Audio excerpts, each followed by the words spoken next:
मनोज का छोटा भाई राजीव आ रहा है। मनोज और नंदिनी की शादी को अभी महज 3 महीने ही हुए हैं।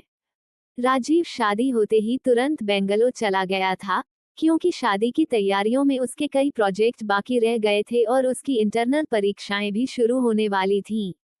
परीक्षाओं के बाद छुट्टियां पड़ जाती हैं, इसलिए वह घर आया। पापा जी नमस्ते, कहते हुए राजीव अपने पिता के पैर छूकर घर में प्रवेश करता है। फिर माँ के पैर छूकर पूछता है, मम्मी, दीदी और भाभी कहाँ हैं? माँ कहती हैं, आ गया मेरा बेटा, खुश रहो। सुबी दीदी अपने कमरे में हैं और भाभी रसोई में हैं।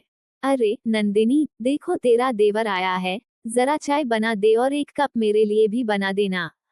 राजीव नंदिनी के पैर छूने लगता है, तो नंदिनी कहती है, भैया, मैं इतनी बड़ी नहीं हूँ, आप मेरे पैर मत छुओ। हाँ नमस्ते, हाय, हेलो चलेगा। फिर भी राजीव पैर छूता है, क्योंकि उसकी अपनी भाभी से लगभग हर रोज बातें होती थीं और नंदिनी जिस तरह से उससे बातें करती है, वो राजीव को बहुत अपनापन और अच्छा लगता है। नंदिनी चाय और पकौड़े लेकर आती है। भैया, नाश्ता कर लो, कहकर वह राजीव को आवाज लगाती है, जो अपनी दीदी से मिलने ऊपर के कमरे में गया था। भाभी, नाश्ता ऊपर ही ले आओ, मैं और राजीव साथ ही कर लेंगे, सुबी आवाज लगाती है। ठीक है दीदी, कहकर नंदिनी नाश्ता लेकर ऊपर आती है, परंतु सीढ़ी में ही राजीव नाश्ता ले लेता है और नंदिनी से कहता है, भाभी, मैं आ जाता, आपने क्यों तकलीफ की? आप भी आओ, हमारे साथ नाश्ता करो। अरे, तकलीफ कैसी? आप दोनों नाश्ता करो, मैं बाद में कर लूंगी। पहले तुम्हारे भाई को ऑफिस के लिए लंच दे दूं, कहते हुए नंदिनी नीचे उतरने लगी। तभी मनोज की आवाज आई, नंदिनी, मेरी शर्ट प्रेस नहीं की क्या? प्लीज प्रेस कर दो। अभी करती हूँ, नंदिनी ने कहा। थोड़ी देर बाद राजीव और सुबी नीचे आते हैं। माँ राजीव से कहती है, अब तू बता, अभी आराम करेगा या कहीं जाएगा? मनोज अपनी ऑफिस और तेरे पापा दुकान पर गए हैं। मम्मी, मैं अभी कहीं नहीं जा रहा, मैं घर पर ही रहूंगा, आपके साथ, भाभी के साथ और दीदी के साथ बातें करूंगा। मोबाइल पर भले ही कितनी भी बातें कर लें, पर आमने सामने बैठकर बात करने में मन भर जाता है। भाभी, आप भी आओ, राजीव कहता है। अरे, नंदिनी अभी कपड़े धोएगी और फिर दोपहर के खाने की भी तैयारी करनी है। तब तक तू मेरे साथ और सुबी के साथ बात कर ले, मम्मी ने कहा। ना मम्मी, मैं अभी नहीं बैठ सकती, मुझे पार्लर जाना है। भाई की शादी के बाद हेयर कटिंग नहीं करवाई, समय लगेगा। राजीव, तू मम्मी के साथ ही बैठना। ठीक है मम्मी, मैं चलती हूँ, कहकर सुबी पार्लर चली जाती है। अच्छा, ठीक है मम्मी, तो फिर मैं थोड़ी देर सो जाता हूँ। सफर की थकान भी है, कहकर राजीव भी सोने चला जाता है। राजीव की नींद उसकी मम्मी की आवाज लगाने से खुलती है। राजीव बेटा, खाना खा ले, नीचे आ जा। राजीव नीचे आता है और देखता है कि मम्मी पापा टीवी देख रहे हैं और पापा खाना खा रहे हैं। भाभी रसोई में गर्मा गर्म रोटियां लाकर दे रही हैं। राजीव को देखकर मम्मी कहती है, आ जा बेटा, खाना खा ले।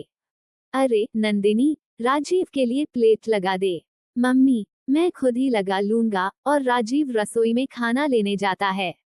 अरे भैया, आप बैठो, मैं लगा देती हूँ, नंदिनी कहती है।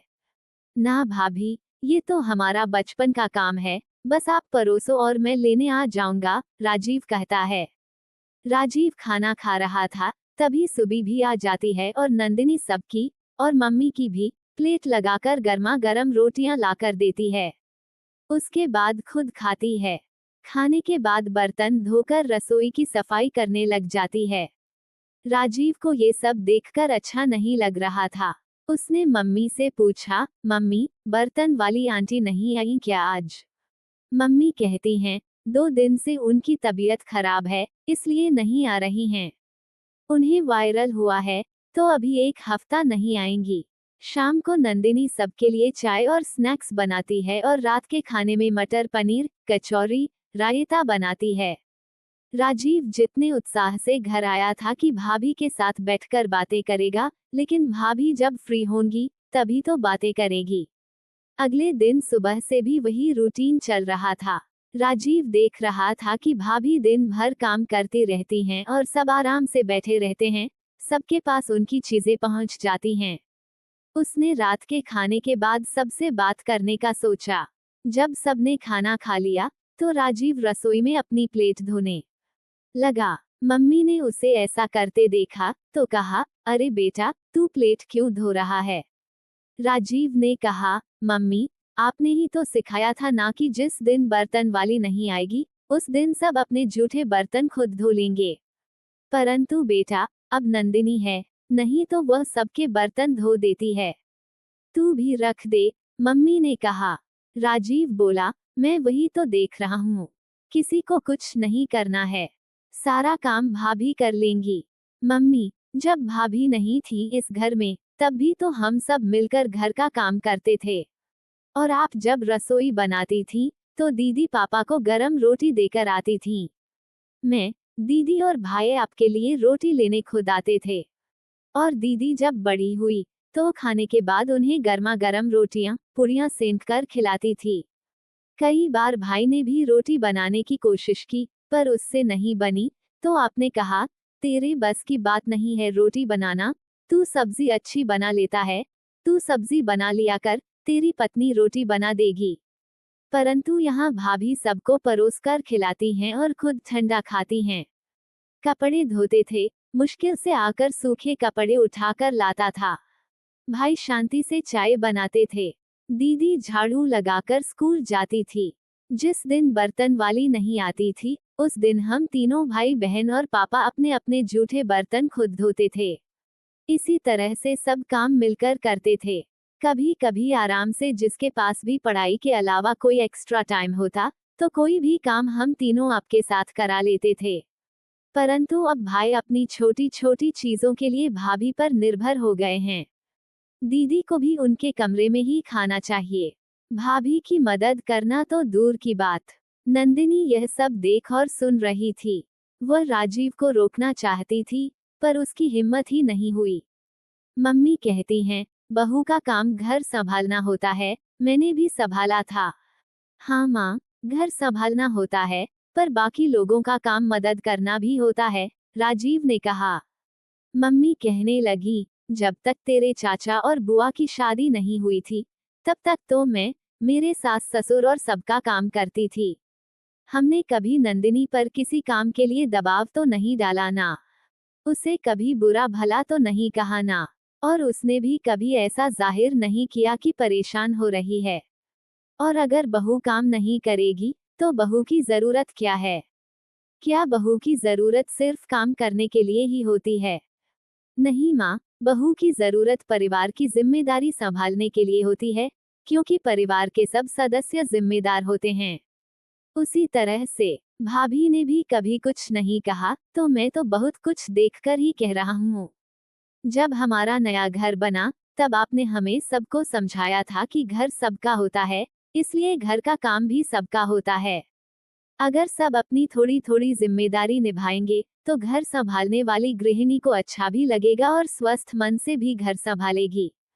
जिससे घर में अगर कोई बीमार पड़े या आप मम्मी बीमार पड़ो, तो आप सबको घर संभालने में कभी और कहीं भी परेशानी नहीं होगी। मम्मी, आपने हमें सबको जिम्मेदार बनाया था, पर अब तो आप भी अपनी जिम्मेदारी भूल गई हैं। मम्मी कहने लगी, हाँ बेटा, तू सही कह रहा है। मैंने तुम सबको जिम्मेदारी संभालना सिखाया था और खुद ही गैर जिम्मेदार बन गई हूँ। एक रूढ़िवादी सास बन गई हूँ, जिसे अपनी बहू काम करती अच्छी लगती है। पर अब ऐसा नहीं होगा। जैसे पहले सब मिलकर काम करते थे, वैसे ही अब से करेंगे। नंदिनी, तूने कभी कोई शिकायत भी नहीं की। ये तेरी सच्चाई है। नंदिनी ने राजीव को कहा, भैया, आपने मेरे लिए इतना सब सोचा, थैंक यू। दोस्तों, अधिकतर घरों में ऐसा ही होता है कि बहू के आने से सारी जिम्मेदारी उस पर डाल दी जाती है। परंतु ये कहाँ तक सही है? कमेंट करके जरूर बताइएगा। अगर कहानी अच्छी लगी हो, तो प्लीज वीडियो को लाइक करें।